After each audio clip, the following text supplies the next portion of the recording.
Hi, everybody. You're listening to Comics and History, episode number 115, part 2, Cole's Notes on DC's Legends Concluded. And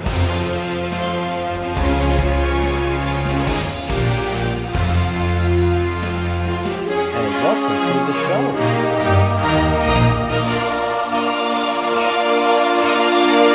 I am your host, Brian J. Rygate, and class is back in session. And folks, I almost did it. I almost managed to complete an entire review of the oversized final chapter of DC's Legends in one 45-minute recording session. And then as I was getting near the end, I realized that I still had to talk about the creation of this new Justice League and the various factors that went into putting together this particular incarnation of the Justice League. And I decided I'm not going to speed up my voice and just rush through things and find myself leaving things out. Plus, I started this whole Cole's Note series in October 2016, and so it's been a while.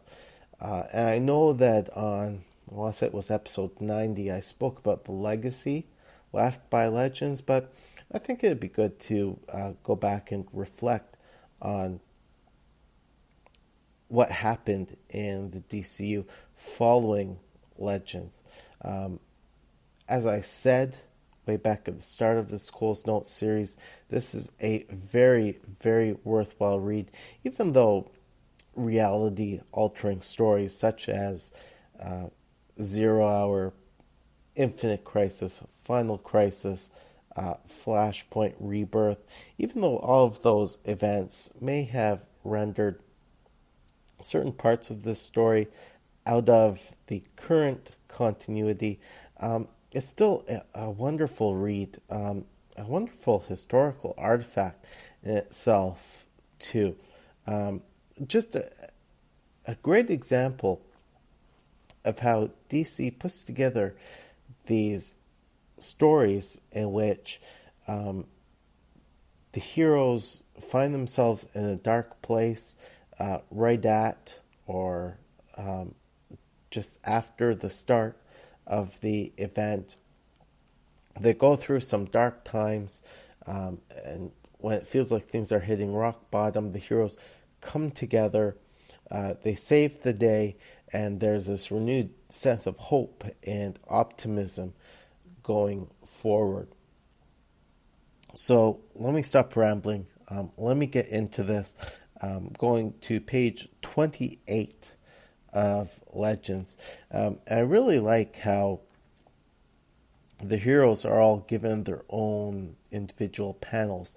Wonder Woman and Dr. Fate get landscape-oriented panels, while the other heroes each get a panel.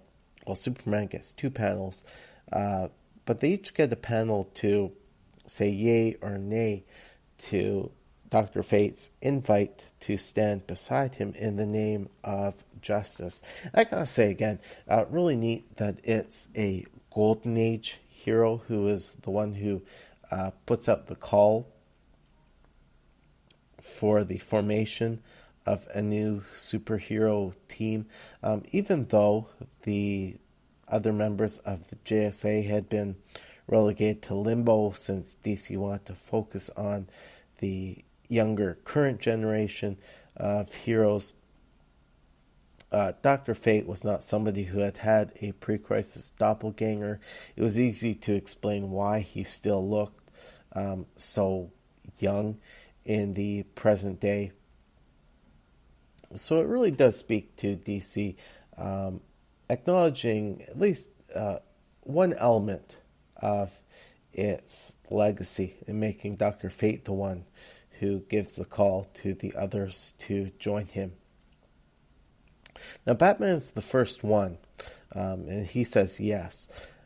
And you'll understand why later, but I'm going to talk about him last.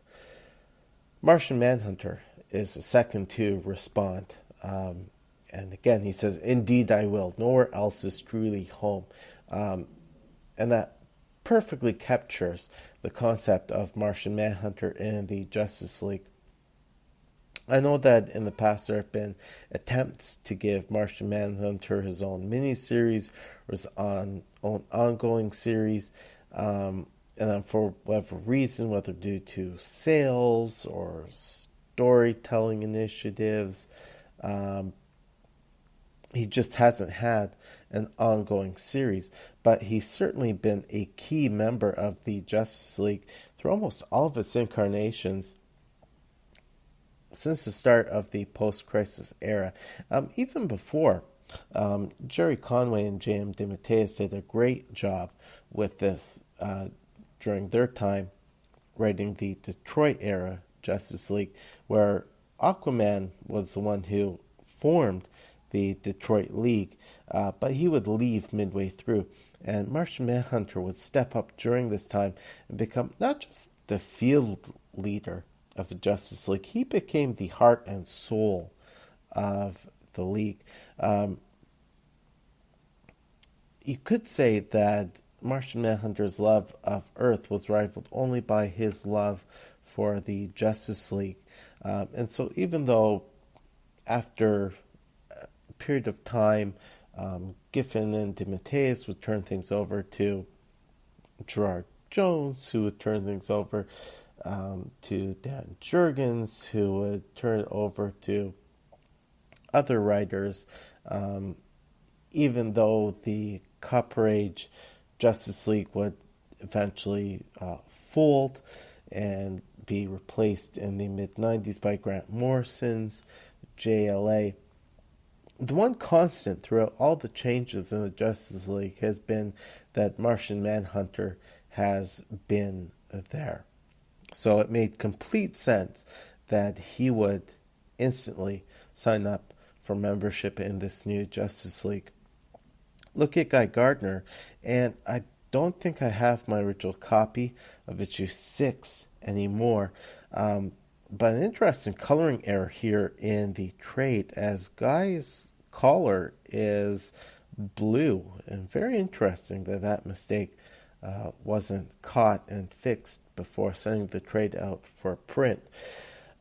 Now, his claim that he's not exactly a joiner, that he'll think about joining the Justice League, that was all a setup for Giffen and DeMatteis, who made Guy Gardner a pretty prominent member of their Justice League run. Spoilers for issue number 1 of Justice League.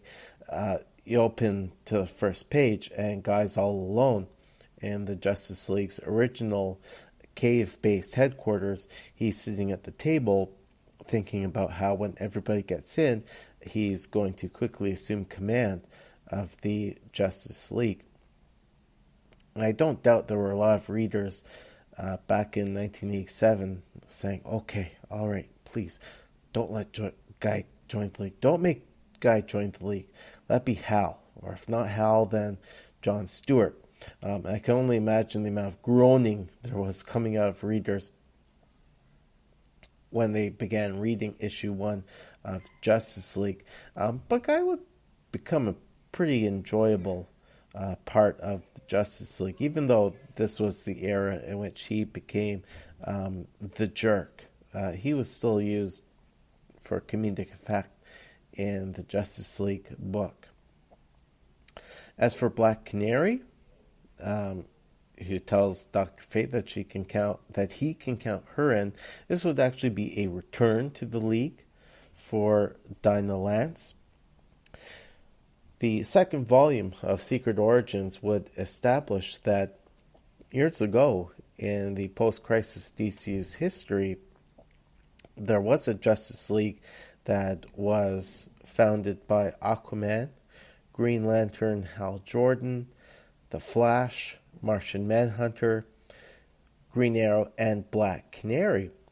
And given that Crisis and its aftermath rewrote Wonder Woman's history so extensively, her status as a female founding member of the League was replaced by Dinah Lance, the Black Canary, being the first female founding member of the Justice League.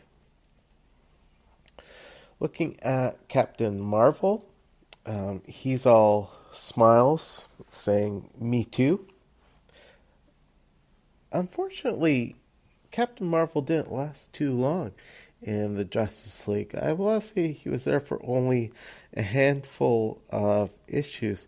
There was a little bit of rotation within Giffen and DeMatteis' Justice League in the beginning. Maybe part of it was due to higher editorial direction, but eventually Captain Marvel would get the Power of Shazam series, which would establish a new reality for Billy Batson and Captain Marvel. Shame they didn't have a longer period of time in Justice League, though. I remember reading those initial issues and thinking it was kind of fun having him there. Also, given the fact that in the pre-crisis reality, he was separated from all of these other heroes, with being a resident of Earth S, which I think makes Blue Beetle's entry into the League a real treat for readers, given that he originated on Earth 4, and one of the goals of Legends was to show that all of these characters who had been separated by pre-crisis interdimensional barriers were now all part of the same world and could be part of one organization. As for the Flash, Wally West, his life really was a mess at the time. His life was becoming a mess way back during the Marv Wolfman and George Perez run on New Teen Titans, and I spoke about that back in episode number 114. I'm sure that a lot of readers were expecting Wally to say, yes, I will join the Justice League, because, on one hand, it would be in keeping with his ultimate goal of taking his uncle's legacy and carrying it forward. Barry Allen was one of the founding members of the original Justice League, after all. But given the events that were going on in Wally's life prior to Legends and during Legends, yes, it was a letdown for readers, but it also made sense that he wouldn't have time to be a full-time member of the League. As for Gar Logan, it is pretty funny that he invites all these grown adults to join the Teen Titans. The reality was, Teen Titans had been one of DC's top-selling books. Maybe its best-selling title in the first half of the 80s. It consistently rivaled the X-Men in sales. And so Crisis on Infinite Earths and all of the creative outpouring coming out in the post-crisis era certainly threatened to put something of a damper on the Teen Titans ongoing. Plus the fact that George Perez was off the title since he was very busy writing and penciling Wonder Woman. So to take one of the Teen Titans' more popular members and put them on the Justice League would have been fun, but now wasn't the time for it. As for Superman, John Byrne was busy establishing that Superman was a hero for the entire Earth. Byrne was working on creating a very, very tight continuity for the Man of Steel. And so he, I imagine, like George Perez, was very concerned about that continuity. being contradicted by Superman's involvement in the Justice League.